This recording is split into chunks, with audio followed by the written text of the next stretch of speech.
নমস্কার, প্রকৃতির দান চ্যানেলের পক্ষ থেকে আপনাদের সঙ্গে আজকে একটা নতুন সুপরিচিত গাছের সঙ্গে পরিচয় করিয়ে দেব।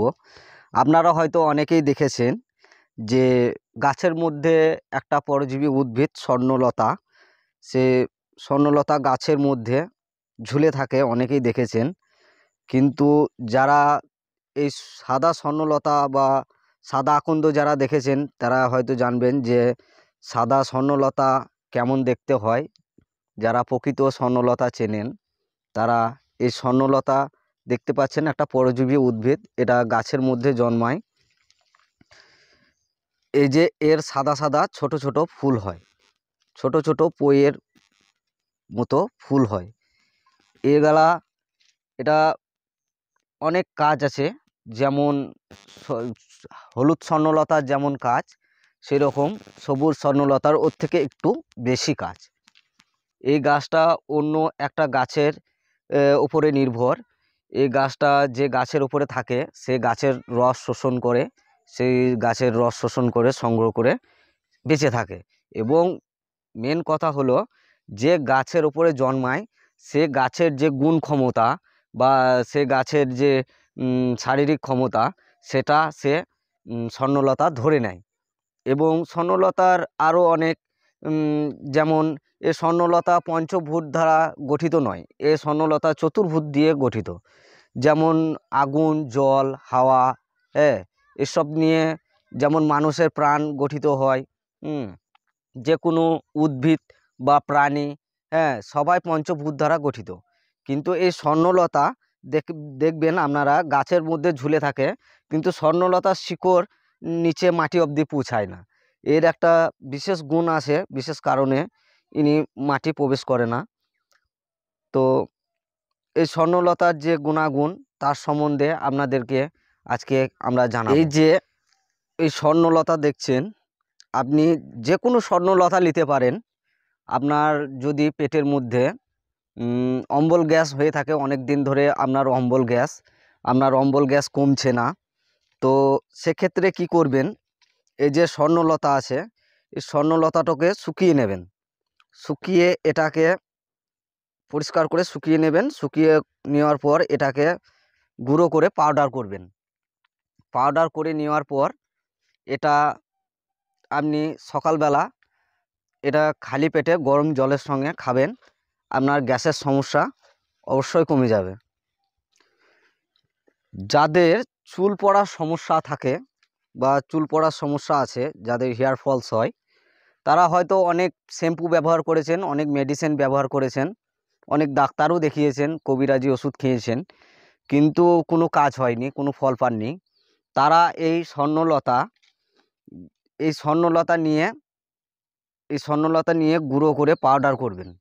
এবং যদি পাউডার না করতে পারেন তাহলে ডাইরেক্টলি স্বর্ণলতা সর্ষের তেলের মধ্যে গরম করবেন। গরম করার সঙ্গে এর যে রস, সেটা স্বর্ণলতা যে রস সেটা তেলের সঙ্গে অ্যাড হয়ে যাবে, এবং সেই তেলটা আপনি ব্যবহার করুন। গ্যারেন্টি আপনার 1 মাসের মধ্যে সেই জায়গায় চুল গজাতে শুরু করবেন।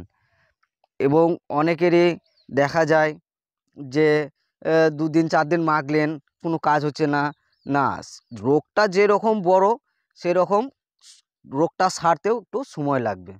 তো এই স্বর্ণলতার অসীম ক্ষমতা আমরা ব্যবহার করেছি। যাদের চুল পড়ার সমস্যা আছে তারা এই স্বর্ণলতা ব্যবহার করবেন, অবশ্যই উপকার পাবেন। আপনাদের বাড়ির পাশে তো অনেকেই স্বর্ণলতা দেখেছেন, হ্যাঁ, তো সেই স্বর্ণলতার ব্যবহার অনেক রকমভাবে অনেক কাজে ব্যবহার হয়। যে পুরুষ সহবাস করতে মানে পিছিয়ে পড়েন বা মেয়েদের ঠিকঠাকভাবে মনের মতো পুরুষ হয়ে উঠতে পারেন না, তারা এই স্বর্ণলতা কিভাবে ব্যবহার করবেন সে সম্বন্ধে আমি আজকে আপনাদের বলবো। যে স্বর্ণলতা আপনি এটা বাড়িতে নিয়ে আসবেন। বাড়িতে নিয়ে আসার পর এটাকে রোদে শুকিয়ে নেবেন। রোদে শুকিয়ে নেওয়ার পর এটাকে যদি শুকোতে না চান তাহলে আপনি এটাকে থেঁতো করে রস বার করে নেবেন বা মিক্সিতে এটার রস বার করে নেবেন, এটা রস বার করে নেওয়ার পর 1 গ্লাস গরম দুধের সঙ্গে এটাকে অ্যাড করবেন। এটা গরম দুধের সঙ্গে অ্যাড করার পর আপনি এটা যখন সহবাসে যাবেন তার আধ ঘন্টা বা 1 ঘন্টা আগে খেয়ে নেবেন। হ্যাঁ, তো তখন আপনি সহবাস করবেন। আপনি সহবাস করে দেখবেন যে আগের তুলনায় যে তুলনায় সহবাস করছিলেন তার তুলনায় বেশি সহবাস করছেন। এটা দুধের সঙ্গে অ্যাড করলে ভালো কাজ হয়। তাছাড়া আপনি এটা শুধু রস বের করে খেতেও পারেন।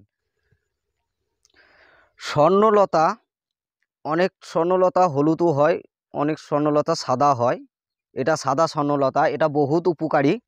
এটা তন্ত্র বা তান্ত্রিক জগতের একটা মহা ঔষধি গাছ। এই গাছ যারা সাধু পুরুষরা যারা আছেন, সাধুগুরু বৈষ্ণবরা, তারা এই গাছ ব্যবহার কিভাবে করে একটু সেইভাবে আমরা আপনাদের কাছে জানাবো। এই যে সবুজ স্বর্ণলতা বা সাদা স্বর্ণলতা, এর অসীম ক্ষমতা। এটা আপনি বৃহস্পতিবার পুষ্যা নক্ষত্র বা রবিবার পুষ্যা নক্ষত্র এই গাছের লতা সংগ্রহ করবেন। আপনার এই গাছের লতা সংগ্রহ করতে কোনো মন্ত্র বা কোনো তন্ত্র বা কিছু শিখতে লাগে না। এই গাছের লতা পুষ্যা নক্ষত্র কিভাবে বুঝবেন?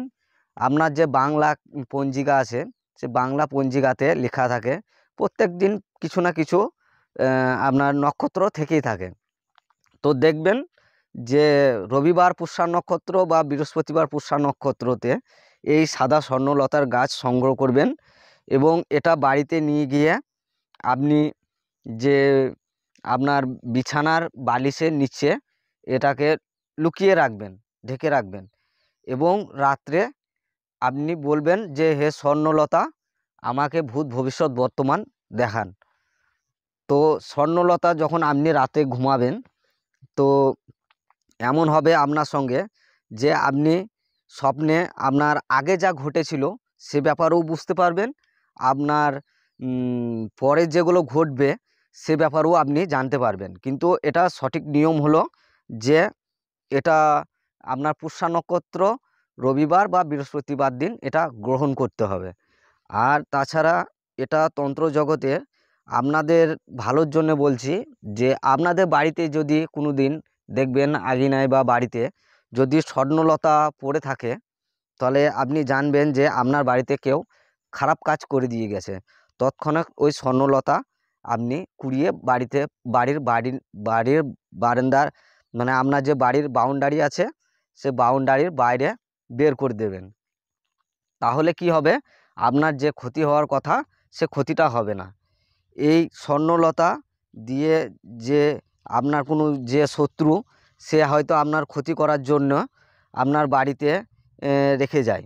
কারণ হলো আপনার যে মজুত করবেন ধন সম্পত্তি বা কর্মসংস্থান জায়গা যেগুলো আছে সেগুলো আপনার নষ্ট হয়ে যাবে, ধন দৌলত আসা যাওয়া বন্ধ হয়ে যাবে। হ্যাঁ, এই ক্ষেত্রে আপনার বাড়িতে অশান্তি হবে, হ্যাঁ, ঝামেলা হবে। তো আপনি কি করবেন, এই স্বর্ণলতা যদি আপনার আঙিনার বা আপনার বাউন্ডারির মধ্যে কোথাও দেখতে পান পড়ে থাকতে, তাহলে আপনি এগুলো বাড়ির বাইরে ফেলে দেবেন।